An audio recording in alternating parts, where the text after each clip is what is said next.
Hi, everyone. I am so glad you are joining me this week for another episode about how to deal with anxiety. And we have been talking about, in between my guests that I've had recently, which have been so amazing, I was kind of talking to you about the two-screen method, which is a way to manage your anxiety. And so in episode 184, if you want to go back and hear more about what does the two screens mean, it essentially was, I was introducing the idea that our brain has two screens.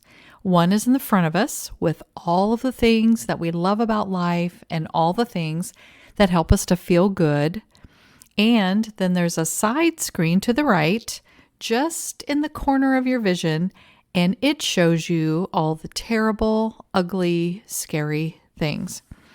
And I talked about how we can get lost in that side screen, and everyone can. This is a normal, unfortunately, normal thing where we get caught up in all of the terrible things that we think are going to happen or we think people are saying or all this stuff. And then in episode 186, we talked about how do we accept that we have this side screen, because everyone does, and we just accept that it's showing us these things, but we don't give it any energy, because in that episode, we talked about what energizes it, and part of that is fighting against it, trying to ignore it, getting paralyzed by it. All of that energizes that side screen, which makes the volume louder and makes it more active, showing you more and more things. So today we're going to talk about how to stay anchored to that front screen, because that's where we want our attention to be. We want our life to be mostly focused on the stuff that we want, the things that we're presently doing, the things that are in our life right now. So we're going to talk about what techniques can we use to stay present in our front screen. And we're going to practice some of those today. So the first thing is just mindfulness. And I've done several episodes on mindfulness and how we can be mindful in our daily life. And this is the same thing. I'm just going to talk about it in a little bit different way, but it just means that we're going to pay attention to the front screen on purpose. We're going to keep redirecting our sight from that side screen that is showing us all the bad stuff and telling us all these bad things about ourselves. And we're going to turn our focus to the front screen. What's in front of us? What are we physically doing right now in the present? And we're going to do that without judgment. We're not going to judge ourselves because we got distracted by the side screen. We're not going to judge what the side screen is telling us. We're just going to allow it, and we're going to look forward. And when we're observing what's in front of us, we're also going to try to feel neutral about that, but we're going to be on purpose about an intent on what we're doing in the present. So this is one of the most powerful strategies to use so that we can redirect ourselves away from the side screen without fighting against it and trying to ignore it. We just allow it to be there, and we are going to stay in the present moment. So every day we're going to practice just breathing. And it sounds weird to practice that because we obviously breathe all the time or we wouldn't be alive. But I think it's because we've been breathing since we were born, and it becomes so routine that we don't even realize that we're doing it. And because it's automatic, we don't have to put any attention on it. It's just going to happen. But we're going to get intentional and pay attention to our breathing. So every day for up to 15 minutes, I want you to pay attention and be hyper-focused on your breathing. And I want you to breathe from your diaphragm. And so that you can find out if you're doing this or not, because most of us are chest breathers. And you'll notice this when you try to practice diaphragm breathing, because it'll feel weird. It feels weird to me because when I'm not paying attention to my breathing, it ends up being chest breathing.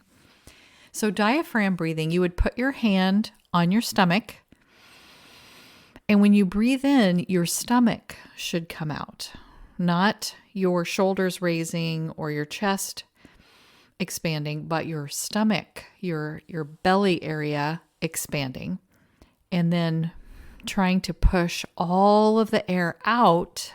And then when you're breathing out and then when you're breathing in, your belly is getting bigger again. So you're going to move your breath into your belly. And this kind of breathing is just allows the body to relax more. It's a more full body breathing. And that's what helps you to get into the present. Plus, you're paying attention to that.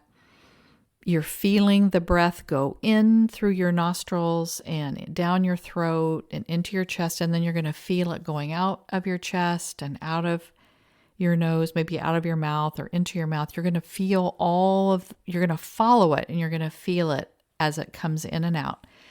So you're just going to be breathing in and out, noticing every bit of it, everything about how it feels coming in and everything how it feels coming out and all the steps that it kind of takes. So here's the next step to this kind of breathing. So you're paying attention to it, going into your nose, you're feeling it in your nose, your mouth, your chest, your stomach, and then back out again. But now we're going to count each breath. So when you breathe in, you're feeling it in all those areas. As you breathe out, and then you just say 1. Then you do it again. Breathe out 2.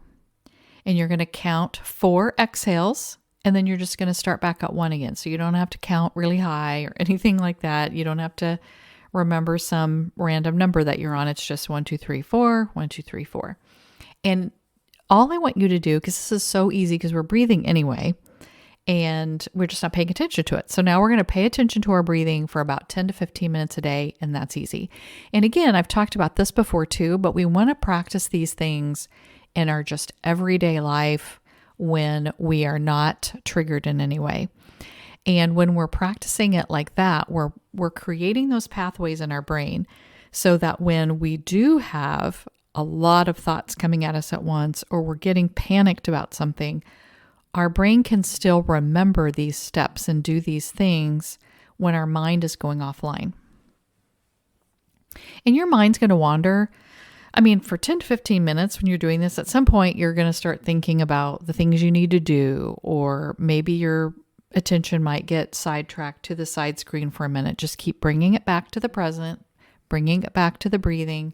Don't get upset with yourself that your mind is wandering or going to those other thoughts. Just keep reminding it, we're paying attention to our breathing. Because even though we like to think that we are multitaskers, our brain really isn't good at that. It really can only pay attention to one thing at a time. So if you're paying attention to breathing, then your brain's not paying attention so much to all the other things that are going on. And if your mind is really racing and going all over the place and you can't seem to pay attention to your breathing, then focus on some object in the room and have a visual anchor along with trying to focus on your breathing. And that should help you to stay more focused. And if you're a spiritual person, you could also incorporate thinking about the breathing as the presence of God, universe, or whatever your higher power is. So when you're breathing in, imagine that you're breathing in the love and peaceful presence of God. And then each time you exhale, you're getting rid of those worries and panic. Then you're breathing in the love and peacefulness, and then you are exhaling the worries and panic. And you can do that for 10 or 15 minutes. So whichever one, if you aren't a spiritual person, then just do the breathing one. I also have talked about in my podcast how mindfulness can be done with just everyday activities. When you're in class, you can think about how your pencil feels in your hand. You can listen to all the noises that you can hear in the room. Maybe you can hear the air conditioner or the heater running. Maybe you can hear someone's pencil scratching on the paper. Maybe you can hear kids' feet shuffling. Maybe just listen to the teacher's voice or the particular words that the teacher is saying.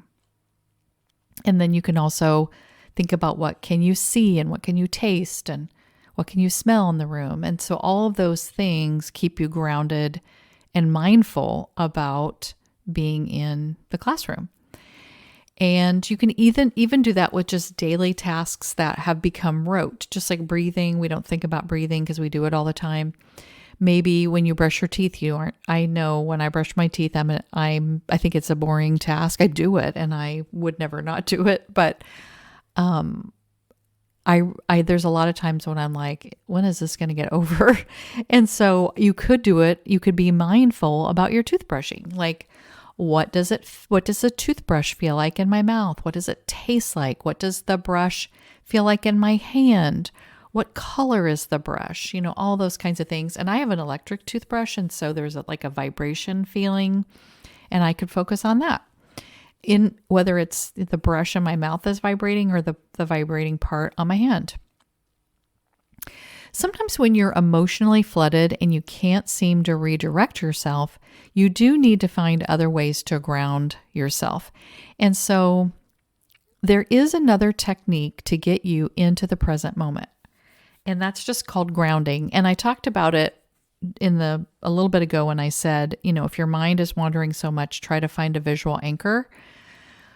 That's a little bit like it, but I'm going to teach you or tell you about another process that you can follow to ground yourself in the present so that you can then focus on your breathing.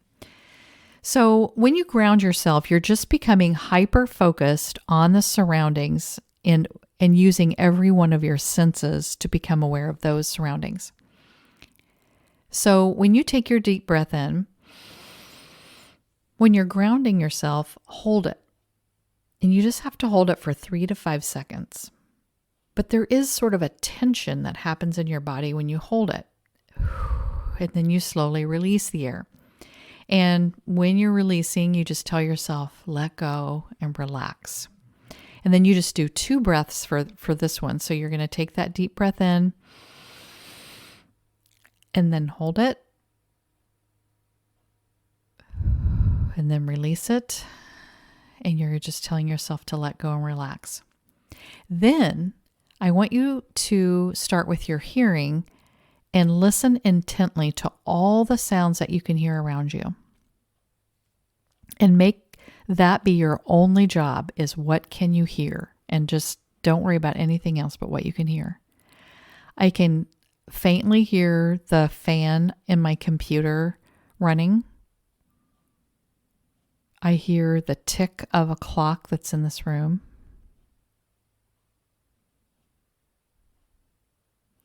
And that's about it. But earlier I did hear some clanging around in my house. So somebody's, I think, in the kitchen. Then you find a visual anchor, and it can be anything, but just look at something and just become hyper focused on what you're looking at, and think about what color it is. What texture does it have? Is there a pattern? Notice every detail of it as if you were going to describe it to someone later, or you are going to need to draw it from memory. So you're like memorizing the object in a way, and you're just thinking about all the aspects of it. Then after about a minute of that, you're going to shift to something you can touch. So I'm sitting at my desk in my office, so I'm going to feel the desk. And I can feel, like what temperature it is. And it feels smooth, but also hard. And maybe I could feel my chair. And I have like these padded arms on my chair. And they're puffy.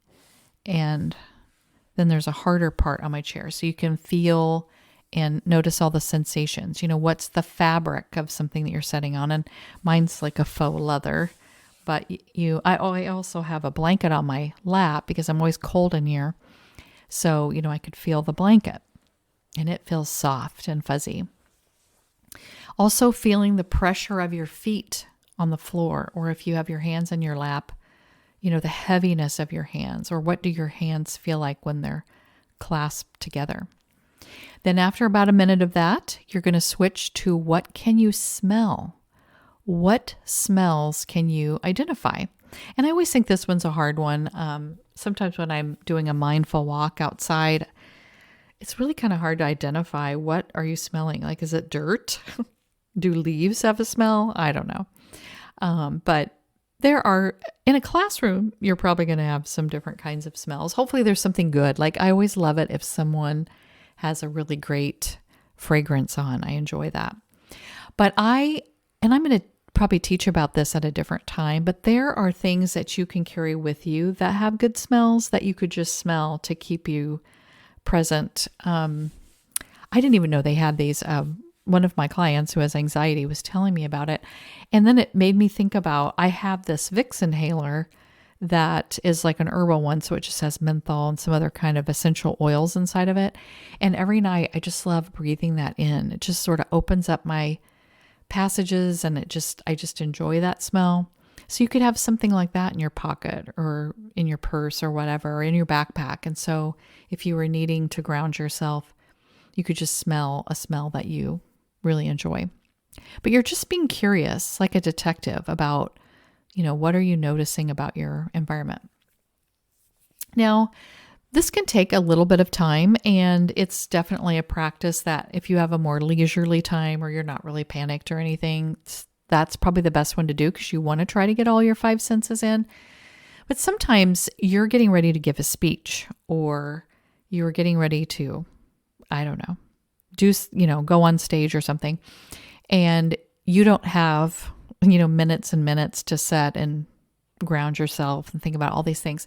So just pick two of the best ones for you, whichever of the two senses really bring you into the present. Then just focus on those two things, like maybe if it's like some kind of touch or sensory thing, then you're like going to think about, okay, my feet are on the floor. I'm feeling safe. I see the curtains and, like the curtains that are going to open on stage or whatever, they're red and they have a really heavy texture. Okay, I'm present, and now you're on stage. So you can do this in a quicker way if you need to.